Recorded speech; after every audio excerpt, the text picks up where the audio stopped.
জর্দা সেমাই বলে যেটাকে, একটু মানে ভেজা না, একটু ড্রাই সেমাই, যেটা নারকেল কুচি দিয়ে যে সেমাইটা করা হয়, সেই সেমাইটা আমার খুবই পছন্দের। আচ্ছা। হ্যাঁ, এবং এই সেমাইটা না পেলে আমার কাছে মনে হয় যে না, আমার এই ঈদের খাবারটাই হয়তো মানে আনন্দটা নষ্ট হয়ে গেল। ওকে, সেমাই। আচ্ছা, দর্শকদের ভালোবাসায় আপনি মিডিয়া ইন্ডাস্ট্রিতে অনেক বছর কাজ করছেন এবং সেটা খুবই সার্থকতার সাথে।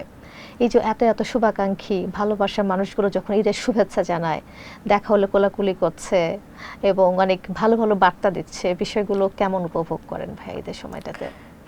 আমার কাছে তো খুবই ভালো লাগে এবং এটি অবশ্যই উৎসাহব্যঞ্জক। কারণ হচ্ছে যে আমার যে এত বছরের যে ক্যারিয়ার, সেই ক্যারিয়ারে আমি যে কাজগুলো করেছি, সেই কাজগুলোর কথা যখন দর্শকরা বলে এবং দর্শকদের কাছ থেকে যখন ঈদের সময় বিভিন্ন রকমের টেক্সট পাই, উপহার পাই, বিভিন্ন রকমের ভার্চুয়াল যে গ্রিটিংসগুলো আসে, সেগুলো যখন পাই, তখন কিন্তু মনে হয় যে আমার যে কাজগুলো তাদের ভালো লাগছে, সেই ভালো লাগার জায়গাটাতে বোধহয় আমি এখনো আছি।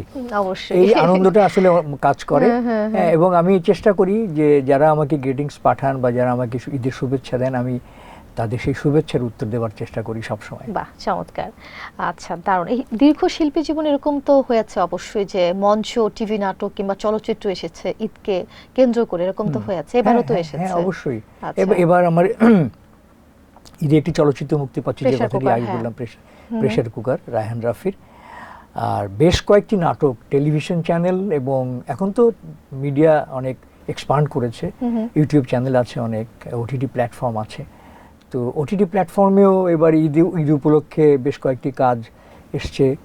ইউটিউব চ্যানেলেও বেশ কয়েকটি ঈদের নাটক রিলিজ হবে। এবার ঈদের প্রথম দিন থেকে শুরু করে 3-4 দিন পর্যন্ত এটি রিলিজ হতে থাকবে। এরকম বেশ কিছু কাজ করেছি, ইনশাআল্লাহ এখনো পর্যন্ত কাজ করে যাচ্ছি। মাশাআল্লাহ, মাশাআল্লাহ, খুবই ভালো।